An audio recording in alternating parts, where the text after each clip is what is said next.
പിതാവിന്റെയും പുത്രന്റെയും പരിശുദ്ധാത്മാവിന്റെ നാമത്തിൽ ആമേൻ. അമ്മേ പരിശുദ്ധമേ, അമ്മേ പരിശുദ്ധമേ, ദൈവമാതാവേ, കൃപാസനത്തിലൂടെ ഞങ്ങൾക്കും ഞങ്ങളുടെ ദേശത്തിനും അമ്മ മധ്യസ്ഥം തേടി തന്ന എല്ലാ അനുഗ്രഹങ്ങൾക്കും കൃപകൾക്കും ഞങ്ങളിപ്പോൾ ഹൃദയം നിറഞ്ഞ നന്ദി പറയുന്നു. അമ്മേ പരിശുദ്ധമേ, ദൈവമാതാവേ, 2004 ഡിസംബർ 7-ാം തീയതി ഉച്ചകഴിഞ്ഞ് 2:30 കൃപാസനത്തിൽ സംഭവിച്ച അമ്മയുടെ പ്രത്യക്ഷപ്പെടലിനെ കുറിച്ച് തിരുസഭയ്ക്ക് സമർപ്പിച്ചിരിക്കുന്ന പഠനരേഖകളുടെ മേൽ സഭാത്മകമായ പഠനം ആരംഭിക്കുവാൻ ഞങ്ങൾ പ്രാർത്ഥിക്കുന്നു.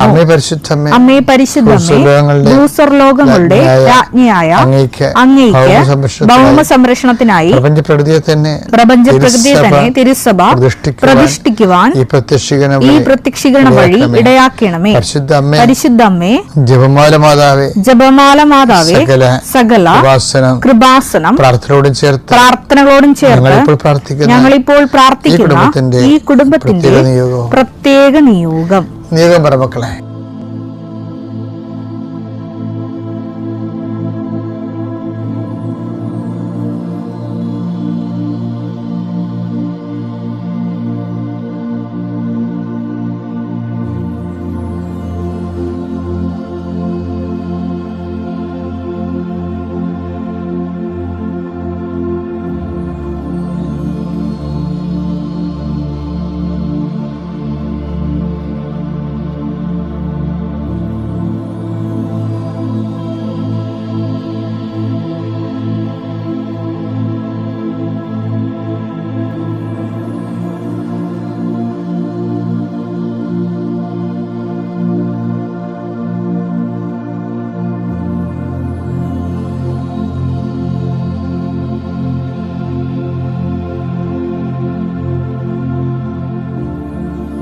അമ്മയുടെ പ്രത്യക്ഷീകരണത്തിന്റെ ഈ അനുഗ്രഹവേളയിൽ ഞങ്ങൾക്ക് സാധിച്ചു തരുവാൻ കനിയണമേ.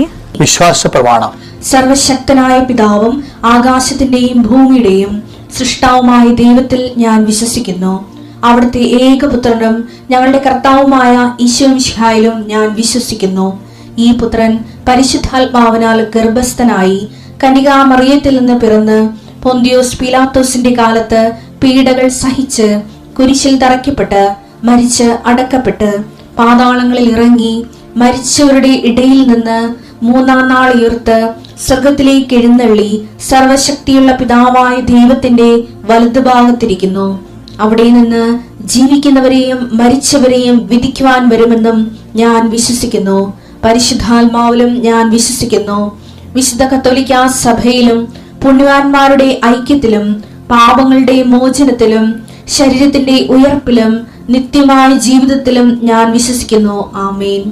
സ്വർഗ്ഗസ്ഥനായ ഞങ്ങളുടെ പിതാവേ, അങ്ങയുടെ നാമം പൂജിതമാകണമേ. അങ്ങയുടെ രാജ്യം വരണമേ. അങ്ങയുടെ തിരുമനസ് സ്വർഗത്തിലെ പോലെ ഭൂമിയിലും ആകണമേ. അന്നു വേണ്ടുന്ന ആഹാരം ഇന്ന് ഞങ്ങൾക്ക് തരണമേ. ഞങ്ങളോട് തെറ്റ് ചെയ്യുന്നവരോട് ഞങ്ങൾ ക്ഷമിക്കുന്നത് പോലെ ഞങ്ങളുടെ തെറ്റുകൾ ഞങ്ങളോടും ക്ഷമിക്കണമേ. ഞങ്ങളെ പ്രലോഭനത്തിൽ ഉൾപ്പെടുത്തരുതേ, തിന്മയിൽ ഞങ്ങൾ രക്ഷിക്കണമേ. ആമേൻ. നന്മ നിറഞ്ഞ മറിയമേ, സ്വസ്തി. കർത്താവ് അങ്ങയുടെ കൂടെ സ്ത്രീകളിൽ അങ്ങ് അനുഗ്രഹിക്കപ്പെട്ടവളാകുന്നു. അങ്ങയുടെ ഉദരത്തിൻ ഫലമായി ഈശോ അനുഗ്രഹിക്കപ്പെട്ടവനാകുന്നു. പരിശുദ്ധ മറിയമേ, തമ്പുരാന്റെ അമ്മേ, പാപികളായ ഞങ്ങൾക്ക് വേണ്ടി ഇപ്പോഴും ഞങ്ങളുടെ മരണസമയത്തും തമ്പുരാനോട് അപേക്ഷിക്കണമേ. ആമേൻ. എന്റെ കർത്താവിന്റെ ഉന്നതമായ നാമത്തിൽ, സഭയുടെ അധികാരത്തിൽ, കുരിശിന്റെ അടയാളത്തിൽ മെയ് 26-ാം തീയതിയായ തിങ്കളാഴ്ച കർത്താവ് അങ്ങയുടെ മക്കളുടെ യാത്രകളെ ഞാൻ ആശീർവദിക്കുന്നു. കർത്താവിന്റെ വിശുദ്ധ പൗരോഹിത്യത്തെ മഹത്വപ്പെടുത്തണമേ. കർത്താവ് സഭയിലുള്ള സാന്നിധ്യം പ്രകടമാക്കണമേ. 39 വർഷം ഞാൻ അർപ്പിച്ച കൃപാനയുടെ യോഗ്യതയാൽ കൃപാസനത്താര ജീവനോടെ പ്രത്യക്ഷപ്പെട്ട പരിശുദ്ധ അമ്മയുടെ മാധ്യസ്ഥതയിലെ ലോകമെമ്പാട് പ്രാർത്ഥന കൂടുന്ന എല്ലാ മക്കളെയും ഞാൻ ആശീർവദിക്കുന്നു. അതിൽ ഒറ്റപ്പെട്ട് താമസിക്കുന്നവരെ, ഏകസ്ഥരായി താമസിക്കുന്നവരെ, ഒരു അഭിപ്രായമോ ഒരു തീരുമാനം എടുക്കാൻ അഭിപ്രായം ഇല്ലാത്തവരെ, അഭിപ്രായം പറയാനില്ലാത്തവരെ, ഒരു തീരുമാനം എടുക്കാൻ പറ്റാതെ നീളുന്ന വിഷയങ്ങൾ അങ്ങനെ തിരുസേനെ സമർപ്പിച്ച് പ്രാർത്ഥിക്കുന്നു. ഇന്ന് ഗവൺമെന്റ് ഓഫീസിൽ പോകുന്നവരെ സമർപ്പിച്ച് പ്രാർത്ഥിക്കുന്നു. ഇന്ന് വിദ്യാഭ്യാസ ഓഫീസുകളിൽ പോകുന്ന സംബന്ധിച്ച് പ്രാർത്ഥിക്കുന്നു. കർത്താവ് അവിടെ യാത്രകളെല്ലാം ശുഭമാക്കാൻ ഇടയാക്കണം പ്രാർത്ഥിക്കുന്നു. എൻ്റെ കർത്താവിൻ്റെ ഉന്നതമായ നാമത്തിൽ പ്രാർത്ഥിക്കുന്നു. അപ്പാ, സ്വർഗീയപ്പാ, അങ്ങേപ്പോൾ തന്നെ യേശുക്രിസ്തു നാമത്തിൽ അങ്ങ് കൈകൾ നീട്ടണമെന്ന് പ്രാർത്ഥിക്കുന്നു. എൻ്റെ നാമത്തിൽ പ്രാർത്ഥിക്കുന്നവർക്ക് ശാരീരിക ആവശ്യതകൾ, മനസ്സമാധാനം ഇല്ലാത്ത അവസ്ഥകൾ, സ്വസ്ഥത നഷ്ടപ്പെട്ടവരെ, ഹൃദയഭാരം പേറുന്നവരെ, അതിൻ്റെ പേരിൽ സൈക്കോസൊമാറ്റിക് ആയിട്ടുള്ള ഡിസീസ് ഉണ്ടവര്, ഉറക്കമില്ലാത്തവർ, പ്രഷർ രോഗികൾ, ഷുഗർ രോഗികൾ, മുട്ടുകൊഴിഞ്ഞു പോകുന്നവരെ, രോഗം മൂർച്ഛിക്കുന്നവരെ, എൻ്റെ കർത്താവിൻ്റെ വിശുദ്ധ രക്തം നിങ്ങളുടെ മേൽ മൂർധാവ് തളിക്കപ്പെടട്ടെ. ഉച്ചമുതൽ ഉള്ളങ്കാല് വരെ കർത്താവിൻ്റെ രക്തം പടരട്ടെ.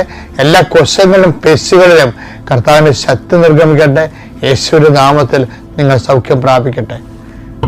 Lord Jesus Christ, pour out His Spirit. കർത്താവ് ഇന്നത്തെ യാത്രകളെ സംബന്ധിച്ച് പ്രാർത്ഥിക്കുന്നു. ഇന്നത്തെ ഉദ്യമങ്ങളെ സംബന്ധിച്ച് പ്രാർത്ഥിക്കുന്നു. ഇന്നത്തെ സംരംഭങ്ങളെ, സംസാരങ്ങളെ സംബന്ധിച്ച് പ്രാർത്ഥിക്കുന്നു. ആരോട് സംസാരിക്കുന്നു? കർത്താവ് എതിരെ വരുന്ന, നമ്മുടെ ആവശ്യങ്ങൾക്ക് എതിരെ ഉന്നയിക്കുന്ന, നമ്മുടെ ആരുമായിട്ട് സംസാരിക്കുന്നുവോ അവർ നമ്മുടെ ലക്ഷ്യങ്ങളെ തകർക്കുന്ന അവരുടെ സംസാര രീതികളെ യേശുക്രിസ്തുവിന്റെ നാമത്തിൽ ബന്ധിക്കുന്നു.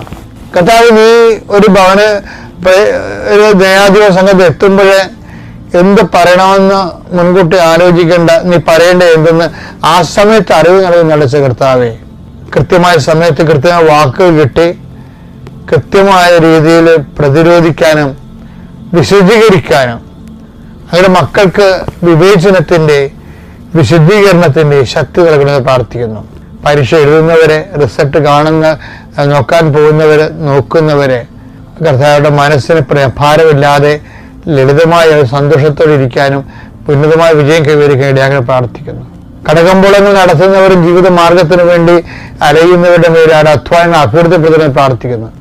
ഓരോ ഡേറ്റ് ഇട്ട് പ്രാർത്ഥിക്കുന്നവരുണ്ട്. ഈ ഡേറ്റിന് വേണ്ടി കാത്തിരുന്നവരുണ്ട്. പ്രതീക്ഷയോടെ കാത്തിരുന്ന പ്രതീക്ഷകൾ മേക്കല്ലേ എന്ന് പ്രാർത്ഥിക്കുന്നു. വിവാഹത്തിന് വേണ്ടി ഒരുങ്ങിപ്പോകുന്നവരെ ആശ്രയിച്ച് പ്രാർത്ഥിക്കുന്നു. വിവാഹം നടക്കുന്ന കുടുംബങ്ങളെ ആശ്രയിച്ച് പ്രാർത്ഥിക്കുന്നു. അതിന്റെ ചുറ്റപ്പട്ടൽ നടക്കുന്നവരെയും അത് ഇന്നത്തെ ദിവസം പ്രത്യേകമായ കോലാഹലം ഉണ്ടാകുമെന്ന് ആദ്യ കൊള്ളുന്നവരെ, അവിടെ കോലാഹലം ഉണ്ടാക്കാനുള്ള സാഹചര്യങ്ങളെ കർത്താവിന്റെ നാമത്തിൽ ഞാൻ ബന്ധിക്കുന്നു. ഈ പ്രാർത്ഥന കൂടുന്നവർക്കെല്ലാം കർത്താവിന്റെ സമാധാനം അവകാശമാകുകയും ഓഹരിയാകുകയും ചെയ്യട്ടെ. നിത്യപിതാവും പുത്രനും പരിശുദ്ധാത്മാവുമായ സർവ്വീശ്വരൻ എന്നേക്കും ആമേൻ. നമ്മളിന്ന് കാണുന്നത് ഉടമ്പടിക്ക് ആവശ്യമായ ഒരു നിലപാടാണ് കവനന്റൽ വിജിലൻസ്, ഉടമ്പടി ജാഗ്രത. കവനന്റൽ വിജിലൻസിൽ 2 ജാഗ്രത വേണം. ഒന്ന്, നമ്മളെക്കുറിച്ചൊരു ജാഗ്രത വേണം. എന്താ? Are we actually in covenant? നമ്മൾ യഥാർത്ഥത്തിൽ കവനന്റിലാണോ? കവനന്റൽ ലൈഫാണോ, ഉടമ്പടി ജീവിതമാണോ നയിക്കേണ്ടത് എന്നാണ് ആത്മശോധന ചെയ്യേണ്ടത്. രണ്ടാമത്തത്, വിജിലൻസ് അബൌട്ട് ദി വില്ലൻസ്. ഉടമ്പടിക്ക് വില്ലൻസ് ഉണ്ടാകുന്ന കഴിഞ്ഞ ദിവസങ്ങളൊക്കെ പറഞ്ഞില്ലേ? അപ്പം മോസസിന്റെ ജീവിതത്തിൽ ഉടമ്പടി വില്ലൻസ് ആരാണ്? മോസസിന്റെ ജീവിതത്തിൽ അഹ്റോനുണ്ട്. പിന്നെ എന്താണ്? മോസസിന് ഭയങ്കര വില്ലന്മാരായിരുന്നു. ജനങ്ങളാണ്. ജനങ്ങളുടെ മെറിബായിലില്ലേ, മാസായത് ഡെസേർട്ട് എന്നൊക്കെ പറഞ്ഞില്ലേ, അവരെ വില്ലത്തരം കാണിച്ചാണ് അവരവിടെ മർദ്ദലിച്ചു. സങ്കീർത്തനം 106:32. മെരീബ ജലാശയത്തിനടുത്ത് വെച്ച് അവർ അവിടുത്തെ പ്രകോപിപ്പിച്ചു. അവർ മൂലം മോശയ്ക്കും ദോഷമുണ്ടായി. മോശയ്ക്കും ദോഷം. ഇതായി ഞാൻ പറഞ്ഞുകൊണ്ടിരിക്കുന്നത്. അതായത് മോശയുടെ ഇവിടെ ഉടമ്പടിയിൽ ലാഗിങ് വരാൻ കാര്യം, ജനങ്ങളെ, ആ ഉടമ്പടി പാലിക്കേണ്ട ആൾക്കാര് ദൈവത്തോട് മറുതലിച്ച് ഹൃദയം കഠിനമാക്കുകയും ചെയ്ത് വില്ലത്തരം കാണിച്ച് നടത്താം. അപ്പം അത് മോശയ്ക്ക് ദോഷമുണ്ടായി. എപ്പോഴും നമുക്ക് വിജിലൻസ് വേണം, കവനന്റൽ വിജിലൻസ് വേണം. എന്തിനെക്കുറിച്ച് വിജിലൻസ് ഉണ്ടാകേണ്ടത്? ഒന്ന്, നമ്മൾ ഉടമ്പടി ജീവിതത്തിലാണോ, സെൽഫ് വിജിലൻസ്. രണ്ടാമത്തത് എന്താണ്? രണ്ടാമത്തത് ഈ വിജിലൻസ് അബൌട്ട് ദി വില്ലൻസ്, ഉടമ്പടിയിലെ വില്ലന്മാരെ കുറിച്ച്. അതായത് നമ്മൾ ജനങ്ങളോട് ആ വചനത്തോട് മറുതിരിപ്പ് കാണിക്കുന്നുണ്ടോ, മറുതിരിപ്പ് മാറ്റിവെക്കുക, ചെയ്യാണ്ടിരിക്കുക. ഇപ്പം ചിലരൊക്കെ വരുമ്പോൾ എന്നോട് കഴിഞ്ഞാൽ നിങ്ങൾ ആരാ പ്രേക്ഷിത വേല ചെയ്തത്? അത് അമ്മയാണ് എന്ന് പറയും. അപ്പം ഇവരെ മറുതലിച്ചതാണ് ശരിക്കും പറഞ്ഞാൽ. അപ്പം ഞാൻ നിനക്ക് എന്തായിരുന്നു പരിപാടി? എനിക്ക് പഠിക്കണ്ടേ എന്ന് ചോദിക്കും. അപ്പം പിന്നെ പറഞ്ഞു നിനക്ക് ഇവിടെ വന്ന് നിൽക്കേണ്ട ആവശ്യമില്ലല്ല. അപ്പം മറുതലിച്ചതാണ് ശരിക്കും പറഞ്ഞാൽ, മറ്റുള്ളവരെ കൊണ്ട് ചെയ്യിച്ചതാണ്. അമ്മയെ കൊണ്ട് ചെയ്യിക്കുമ്പോൾ നിങ്ങളവർക്ക് അത് എൻ്റെ അമ്മ എൻ്റെ ഒരു കാര്യമില്ല. ദൈവത്തിരുസ്ഥന് അങ്ങനെയില്ല. നിനക്കാണ് വ്യക്തിക്കാണ് പ്രാധാന്യം. അപ്പം അതുകൊണ്ട് വ്യക്തി ഏൽപ്പിച്ച ഉടമ്പടി ആ വ്യക്തി തന്നെയാണ് ചെയ്യേണ്ടത്. മറുതലിക്കരുത്. മറുതലിച്ചത് ലാഗാവും. ഇന്നത് മറുതലിക്കാതെ നമ്മൾ ചെയ്യുമ്പോഴും വെക്കേണ്ടത് ഇത് എണ്ണയിട്ട യന്ത്രം പോലെ പ്രവർത്തിക്കണമെങ്കിൽ നല്ല ദൈവസ്നേഹത്തോടെ ചെയ്യണം. നിനക്ക് ദൈവസ്നേഹം ഉണ്ടോ ഇല്ലേ എന്നുള്ളത് വചനം വായിക്കുമ്പോൾ അറിയാൻ പറ്റും. വചനം വായിക്കുന്നവർക്ക് ചിലർക്ക് ഈ പനിയുള്ളവർക്ക് ഭക്ഷണം കഴിക്കുമ്പോൾ മടുപ്പല്ലേ? നീ എന്താ ഒരു ഉരുളച്ചോറും വെച്ചുകൊണ്ടിരിക്കാന്നുകൊണ്ട് കുറേ നേരം ആയല്ലടാ, എനിക്ക് മടുപ്പാണെന്നൊക്കെ പറയുന്നത്.